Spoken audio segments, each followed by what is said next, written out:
महाकुंभ में बहुत से लोग मरे हैं, आज भी उनकी डाटा नहीं पता चल रहा है, परिवार के लोग उनसे मिल नहीं पा रहे हैं। ये प्रशासन कहीं ना कहीं इसमें गलती प्रशासन और उत्तर प्रदेश की सरकार की है। ट्रैफिक रूल रेगुलेशन इनका इतना लचर रहा है कि आप आम जनमानस रोज जाम की स्थिति से जूझ रहा है। 20 किलोमीटर पहले ही वहीं आप 4 चक्कर नचाए जा रहे हैं, वहीं घुमाया जा रहा है, प्रशासन भी बता नहीं रहे। उस व्यवस्थाओं पे ज़्यादा ध्यान देना चाहिए था। जो व्यवस्थाओं को ध्यान ना देकर ये वीआईपी प्रोटोकॉल को इतना तवज्जो दे दिए कि आम जनमानस उसमें संघर्ष के स्थिति में नजर आया। देखिए भगदड़ जो हुआ है कुंभ मेले में, ना तो मीडिया दिखा रही है, ना तो प्रशासन के लोग, जो कि सीसीटीवी कैमरे में सब है, लेकिन ये लोग दिखाना नहीं चाहते हैं और ये क्यों छुपा रहे हैं। नमस्ते, मैं शुभम और आपने देखना शुरू कर दिया है नेडिक न्यूज़। इस समय हम लोग महाकुंभ की महाकवरेज आपको दिखा रहे हैं। आप मेरे पीछे देख सकते हैं, तमाम लोग जितने भी लोग हैं सब प्रयागराज के लोग, इनसे बातचीत करते हैं कि सरकार की व्यवस्था कैसी लगी, महाकुंभ का आयोजन अभी तक कैसा रहा। क्या नाम है आपका? सर मेरा नाम विकास सोनकर है। भाई मुझे आप एक बात बताइए, जिस तरीके से महाकुंभ का आयोजन हुआ, तमाम सवाल खड़े किए विपक्ष ने, अभी तक की व्यवस्था कैसी लगी?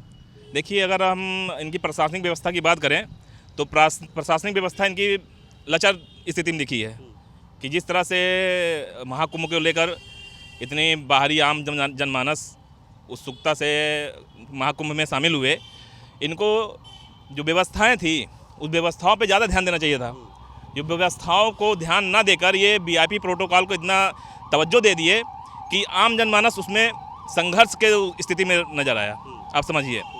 और फिर प्रशासनिक बात अगर हम हट के अगर यातायात की बात करते हैं, ट्रैफिक रूल रेगुलेशन इनका इतना लचर रहा कि आप आम जनमानस रोज जाम की स्थिति से जूझ रहा है। जो शहर के वासी हैं, जो नॉर्मल लोग हैं, जो शहरी वासी हैं, जो यहाँ के शहरी लोग हैं, वो जबकि अवॉइड कर रहे हैं। अगर उनको बहुत इंपॉर्टेंट काम पड़ रहा है तभी वो घर से बाहर निकल रहे हैं कि भाई बाहरी लोग आ रहे हैं, महाकुंभ का वो आयोजन है, भाई वो आए अच्छे से दर्शन कर लें, सब कुछ कर लें। लेकिन समस्या ये है कि भाई आम जनमानस अपने महत्वपूर्ण कामों को छोड़कर भी किसी बहुत ज़रूरी काम से निकल रहा है ना, उसको भी 2-2 घंटे 3-3 घंटे ट्रैफिक में वो लोग संघर्ष कर रहा है। भाई वो आप समझिए। इसमें जो मीडिया का सबसे बड़ा रोल है, मैं तब पीछे तमाम लोगों से बातचीत कर रहा था, लोग कह रहे थे कि जब मीडिया दिखाएगा, मीडिया जब कुछ कमी नहीं दिखाएगा तो लोग तो टीवी देखकर आ रहे हैं कि सरकार ने ऐसी व्यवस्था करी है, इतने लाख टॉयलेट है, इतने लाख सोने की व्यवस्था है। लेकिन जब अब ग्राउंड स्थिति की हम बात करें तो लोग सड़कों पर सो रहे हैं, कहीं भी टॉयलेट शौचालय की व्यवस्था नहीं है। उसको लेकर आपको क्या कहना है? देखिए, जो मुख्य धारा की मीडिया है, मुख्य धारा की मीडिया सरकार के वाहवाही में लगी हुई है। जो फ्रीलांसर मीडिया है, जैसे आम जो लोग हैं, जो यूट्यूबर हैं, जो फ्रीलांस मीडिया का व्यवसाय कर मतलब मीडिया का जो चीज़ें कर रहे हैं, उन्होंने जाके जो यहाँ की वास्तविक स्थिति है उस पर ध्यान दिया है। उन्होंने वास्तविक स्थिति को जग जाहिर किया है, लोगों के बीच लाया है। लेकिन आप जानते हैं जो मुख्य धारा की मीडिया है उनकी पहुँच लोगों के बीच काफ़ी मात्रा में है। लेकिन जो ये फ्रीलांसर हैं भाई, ये छोटे एरियाज़ को कवर करते हैं। इनको मतलब इनकी जो पहुंच है, जो रीच है, वो बहुत लोगों के बीच नहीं है।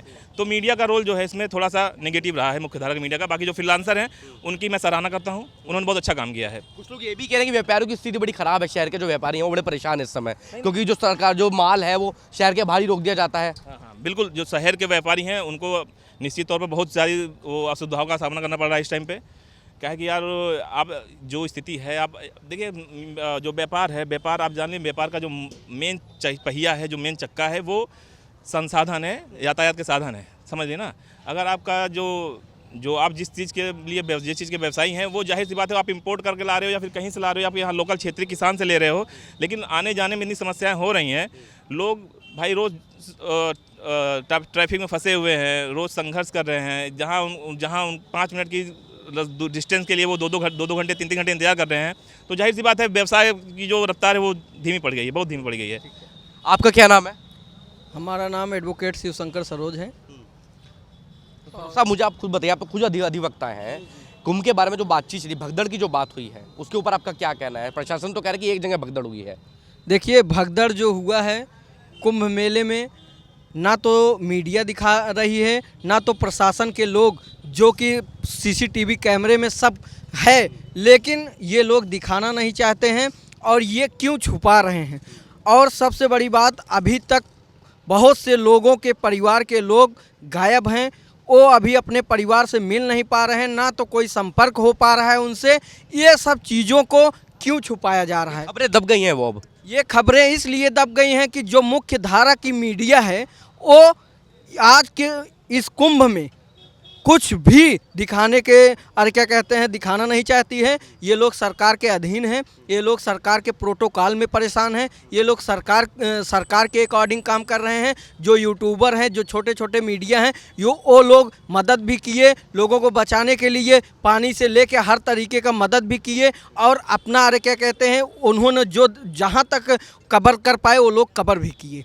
लेकिन ये आज के देख लीजिए कि जिस तरीके से महाकुंभ में बहुत से लोग मरे हैं, आज भी उनकी डाटा नहीं पता चल रहा है, परिवार के लोग उनसे मिल नहीं पा रहे हैं। ये प्रशासन कहीं ना कहीं इसमें गलती प्रशासन और उत्तर प्रदेश की सरकार की है। जो धर्मगुरु हैं, हिंदुओं के जो धर्मगुरु हैं, एक शंकराचार्य जी ने योगी जी के इस्तीफे की मांग की थी, तो उसको लेकर आपका क्या कहना है?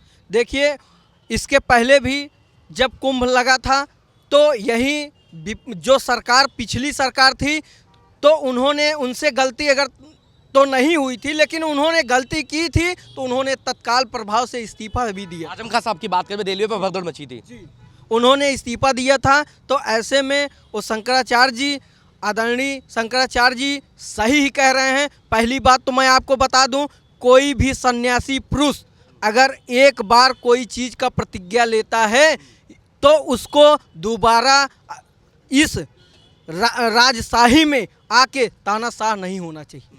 अगर अरे क्या कहते हैं सत्ता में जा रहे हैं तो हमको कुछ न कुछ लोभ है, या फिर ऐसी क्या बात आ गई जो उन्होंने एक बार अपने आप को सन्यासी घोषित किया, फिर राजा बनने की कोशिश की और लगातार जिस तरीके से ये महाकुंभ विफल हो रहा है, लगातार लोग जो मरे हैं आंकड़े नहीं दे रहे हैं, ये सब सिर्फ उत्तर प्रदेश प्रशासन और सरकार की जिम्मेदारी है। शहर की व्यवस्था कैसी है? शहर में क्या क्या झेलना पड़ रहा है लोगों को? शहर की व्यवस्था ये है कि आप फाफामऊ शांतिपुरम 10-20 किलोमीटर पहले ही वहीं आप 4 चक्कर नचाए जा रहे हैं, वहीं घुमाया जा रहा है। प्रशासन भी बता नहीं रहे आपको इधर से नहीं जाना चाहिए, और कोई रोड मैपिंग नहीं है कि आप ऐसे पकड़ के चले जाइए आप सीधा संगम पहुंच जाएंगे। लेकिन ये सब मेले की व्यवस्था ये सब पहले से करना था, लेकिन ये सरकार सिर्फ झलावा की है। और कुंभ में जो पैसे 5,000 करोड़ हम कहते हैं, तुम्हारा सेंट्रल में भी सरकार है, तुम्हारा स्टेट में भी सरकार है, तुम्हारा कई जगहों पे सरकार, अगर तो